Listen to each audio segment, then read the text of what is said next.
Dan kita ke informasi lainnya pemirsa, Bank Dunia memprediksi pertumbuhan ekonomi Indonesia akan bertahan di kisaran 5% pada 2026 dan 2027.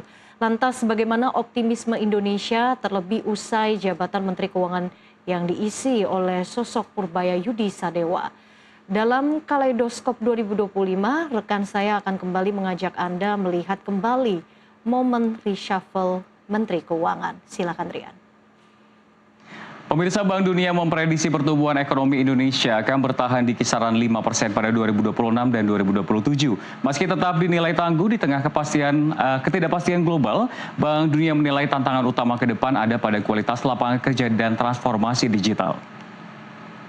Bank Dunia menilai perekonomian Indonesia masih tangguh di tengah ketidakpastian global, di mana pada 9 bulan pertama 2025 lalu, pertumbuhan ekonomi tercatat mencapai 5%. Pertumbuhan tersebut diperkirakan bertahan pada 2026 hingga 2027, didukung investasi yang kuat serta kinerja ekspor bersih.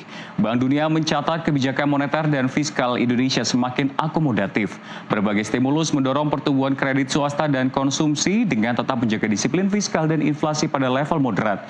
Meski stabilitas makroekonomi relatif terjaga, tantangan masih terlihat di pasar tenaga kerja. Penciptaan lapangan kerja juga dinilai masih didominasi sektor bernilai tambah rendah sehingga belum mampu memberikan upah kelas menengah. Dan dalam periode 2018 hingga 2024, upah real rata-rata di Indonesia diketahui tercatat menurun sekitar 1,1% per tahun, dan Bank Dunia menegaskan reformasi struktural menjadi kunci untuk meningkatkan produktivitas dan kualitas pekerjaan. Ya, kita sudah mengetahui prospek dan juga prediksi dari Bank Dunia terkait dengan ekonomi Indonesia 2026 dan 2027. Dan kita juga mengetahui targetnya seperti apa dari Prabowo Subianto. Dan kita akan elaborasi juga selama 2025 untuk mendukung ekonomi ini. Berbagai kebijakan dilakukan, salah satunya adalah perombakan kabinet yang dilakukan oleh Presiden Prabowo Subianto di tahun 2025. Dan salah satu posisi strategis yang berganti adalah kursi Menteri Keuangan. Sebelumnya Sri Mulyani Indrawati memang resmi digantikan oleh Purbaya Yudi Sadewa, sosok ekonomi yang memiliki latar belakang pasar keuangan dan riset ekonomi. Pergantian ini bukan sekedar reshuffle biasa, pasar merespons kebijakan mulai berubah dan arah fiskal Indonesia disebut memasuki babak baru. Lantas, siapakah sosok Purbaya Yudi Sadewa dan bagaimana gebrakan awalnya mengubah peta kebijakan ekonomi nasional? Dan kita akan bahas pemirsa dalam Kaleidoskop 2025, Menkyu baru, gebrakan baru. Kita akan bahas di slide yang pertama untuk mengenal sebetulnya seperti apa sih gebrakan-gebrakan. Yang pertama, kita akan membahas mengenai isunya terlebih dahulu pemirsa. Presiden Prabowo memang telah melakukan reshuffle kabinet dengan menunjuk Purbaya menggantikan Sri Mulyani Indrawati. Pelantikan pun digelar pada 8 September 2025 berdasarkan keputusan Presiden nomor 86 tahun 2025 pemirsa. Dan kita ketahui memang Menteri Sekretaris Negara Prasetyo Hadi menegaskan pergantian ini bukan sekedar Sri Mulyani yang mundur atau dicopot, melainkan hak prerogatif Presiden setelah melakukan evaluasi kabinet. Meski alasan resmi tidak diungkap secara rinci, sejumlah pengamat menilai dinamika politik dan tekanan sosial termasuk gelombang demonstrasi besar pada akhir Agustus 2025 menjadi salah satu faktor pemicu mengapa akhirnya keluar keputusan Presiden tersebut. Di sini ada tertera pemirsa intisari-intisari dari yang menjadi background, dan ini juga merupakan pernyataan dari Prasetyo Hadi yang menilai bahwa kebijakan reshuffle kemarin bukan karena Sri Mulyani yang mundur atau dicopot, karena memang perintah atas hak prerogatif dari Presiden Prabowo Subianto. Dan akhirnya pun Purbaya Yudi Sadewa resmi mengemban tugas sebagai Menteri Keuangan bagi Presiden Prabowo hingga 2029. Dan kita akan membahas pula background dari seorang sosok Purbaya Yudi Sadewa sebelum mengisi kursi LPS pemirsa. Purbaya lahir di Bogor 7 Juli 1964. Ia merupakan lulusan Teknik Elektro Institut Teknologi Bandung dan melanjutkan pendidikan ekonomi hingga meraih gelar magister dan doktor dari Purdue University Amerika Serikat. Karir profesionalnya dimulai dari sektor energi sebagai field engineer. Lalu juga kita bisa melihat di sini beberapa CV-nya. Selain pendidikan yang tadi telah saya sampaikan. Di sini juga ada berbagai kinerja atau juga track record pekerjaannya di bidang ekonomi, pemirsa, staf khusus dan deputi di Kemenko KSP juga. Lalu juga ada Ketua Dewan Komisioner LPS yang sebelumnya kita ketahui, sehingga akhirnya pun menjadi Menteri Keuangan Kabinet Merah Putih di pertengahan tahun 2025. Dan setelah kita melihat background-nya, kita akan membandingkan sebetulnya seperti apa sih perbedaan sosok dan juga gaya dari seorang Sri Mulyani dan juga Purbaya Yudi Sadewa. Penunjukan Purbaya sebagai Menteri Keuangan ini memang menandai potensi perubahan gaya pengelolaan kebijakan fiskal Indonesia. Jika sebelumnya kami telah berdialog juga dengan Ajib yang merupakan perwakilan dari Apindo yang menyebut memang pelaku usaha menilai kebijakannya cukup berbeda. Kalau Sri Mulyani itu berbagai kebijakannya fokus pada stabilitas. Kalau untuk Purbaya sendiri fokusnya terhadap growth pertumbuhan. Nah, Sri Mulyani memang dikenal merupakan seorang teknokrat fiskal yang menekankan kedisiplinan anggaran, kehati-hatian utang. Lalu juga kita bisa melihat di sini pemirsa seperti yang telah saya sampaikan, fokus stabilitas makro.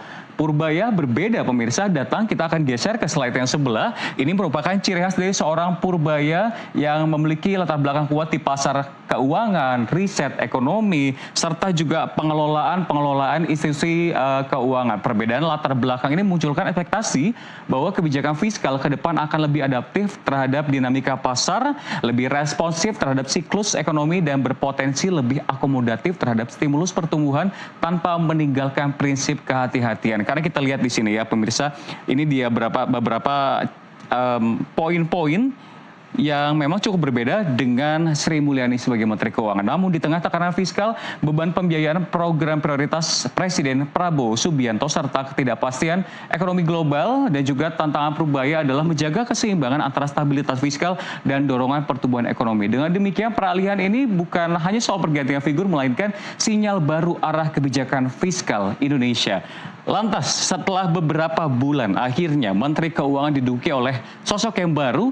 Sebenarnya apa saja sih gebrakan-gebrakan dari Purbaya yang menjadi Menteri Keuangan? Sejak menjabat pada September 2025, ini menteri yang dibilang statementnya seperti koboi, ini langsung mencuri perhatian publik dengan serangkaian kebijakan yang dinilai berbeda dari pendekatan pendahulunya. Dalam waktu singkat, Purbaya menunjukkan gaya kepemimpinan fiskal yang lebih agresif dan responsif terhadap perlambatan ekonomi dengan fokus utama mendorong likuiditas, mempercepat penyaluran kredit, serta mengangkat pertumbuhan ekonomi nasional yang selama ini stagnan di kisaran 5%. Kita akan jawab secara singkat pemirsa, saya sudah merangkum berbagai gebrakannya menjadi 8 poin. Ini adalah 4 poin pertama, yakni adalah suntik likuiditas perbankan. Kita akan fokus di sini terlebih dahulu pemirsa, di mana ini mengguyur dana negara 200 triliun rupiah ke Bank Himbara. Ini di item 1 pemirsa, dan juga menambah penempatan dana menganggur pemerintah di Bank Jakarta dan Bank Jatim. Tujuannya apa? Tentunya di sini untuk meningkatkan likuiditas, mendorong penyaluran kredit, dan mempercepat pertumbuhan ekonomi. Ini merupakan poin yang pertama pemirsa, dan kita akan fokus ke poin kedua, yakni adalah kebijakan industri hasil tembakau, di mana memang Purbaya memutuskan untuk tidak menaikkan tarif cukai rokok pada tahun 2026. Kebijakan ini diambil untuk memberi ruang nafas bagi industri tembakau yang tertekan dalam 3 tahun terakhir, sekaligus menjaga keberlangsungan lapangan kerja pemirsa. Meski demikian, pemerintah memang tetap menargetkan penerimaan dengan memperketat pengawasan dan memberantas peredaran rokok ilegal. Kita akan geser pemirsa dari 2 ke poin ketiga, insentif pajak dan daya beli. Di sisi fiskal, Purbaya memilih memperpanjang berbagai insentif pemirsa. Insentif pajak untuk menjaga daya beli masyarakat. Mulai dari PPh nomor 21 pemirsa yang ditanggung pemerintah bagi pekerja sektor padat karya, hingga perpanjangan PPh final UMKM sebesar 0,5%. Kebijakan-kebijakan ini diarahkan untuk menahan perlambatan konsumsi dan mencegah gelombang PHK di tengah ketidakpastian global, atau tepatnya menjaga daya beli yang hampir atau bahkan lebih dari 50% ini berdampak bagi ekonomi Indonesia. Kita ke poin keempat pemirsa, Purbaya juga menekankan penegakan pajak dan penerimaan negara, di mana memperkuat dengan mengejar sekitar 200 penunggak pajak besar. Total tagihan yang telah berkelanjutan ini pun bisa dikatakan besar, sebesar 50 hingga 60 triliun, dan tujuannya menutup kebocoran penerimaan tanpa menambah beban pajak baru. Itu baru 4 pemirsa. Kita akan lihat 4 lagi yang terbilang mendapat atensi dari masyarakat. Ini adalah kita bahas yang paling pertama dulu di slide ini, poin kelima, pembenahan sistem keuangan dan birokrasi. Ini poin-poinnya bisa Anda baca pemirsa, mendatangkan ahli di luar Kemenkyu untuk membereskan masalah sistem Cortex dalam waktu sebulan, berencana membubarkan Satgas BLBI, namun penagihan obligor tetap dilanjutkan lewat mekanisme lain, tujuannya meningkatkan efektivitas sistem dan kinerja kelembagaan. Lalu poin yang keenam, realokasi anggaran dan dukungan daerah. Ini dia poin-poin apa saja kebijakan yang dilakukan dengan tujuan untuk membuat belanja negara lebih produktif dan merata dengan menarik anggaran kementerian lembaga yang tidak terserap optimal. Lalu juga alihkan ke program prioritas Presiden Prabowo Subianto, salah satunya adalah MBG, dan juga menambah transfer ke daerah sebesar 43 triliun rupiah menjadi 693 triliun rupiah di tahun ini 2026. Kita geser ke sebelah sini pemirsa. Di poin ketujuh ada perang barang ilegal dan impor. Ini yang paling menarik, di mana statementnya terakhir itu kita ketahui untuk melawan tekstil ilegal atau yang mana disampaikan menyasar pelabuhan-pelabuhan, sumbernya yang berasal dari China, baju impor bekas atau thrifting ilegal, dan juga mengancam pembukuan bea cukai bila pengawasan tak dibenahi. Tujuan yang melindungi industri dalam negeri dan menciptakan persaingan yang adil, karena kita ketahui tekstil, filamen ini semuanya yang paling terdampak, dan ini yang menjadi salah satu PR dari Menteri Keuangan yang baru. Dan di poin yang ke-8, kebijakan tegas dan gaya kepemimpinan yang terbilang koboi, tolak bayar utang proyek WUSH, minta pembiayaan mandiri, ini yang cukup mencengangkan dan viral di akhir tahun 2025, bentuk kanal pengaduan publik Lapor Pak Purbaya. Tujuannya sebenarnya simpel tapi cukup kena pemirsa, yakni adalah menunjukkan gaya kepemimpinan tegas, langsung dan terbuka terhadap berbagai laporan masyarakat.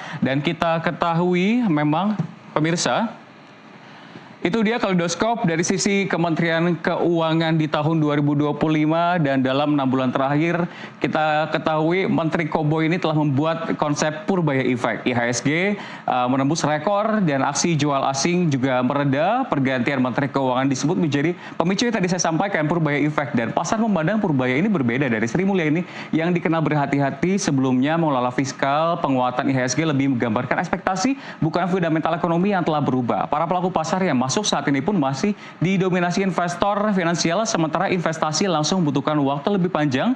Kebijakan penyaluran kredit 200 triliun rupiah ke Himbara dinilai juga telah memaksa perbankan menurunkan suku bunga, dan banyak hal tentunya yang memang telah dilakukan oleh Purbaya. Namun dirinya juga mengingatkan bahwa perekonomian Indonesia masih harus menghadapi tantangan tahun 2026, terutama ketidakpastian global, beban fiskal yang tinggi, serta kebutuhan anggaran pemulihan pasca bencana di sejumlah wilayah yang menjadi hal-hal yang perlu kita antisipasi di awal tahun 2026 ini.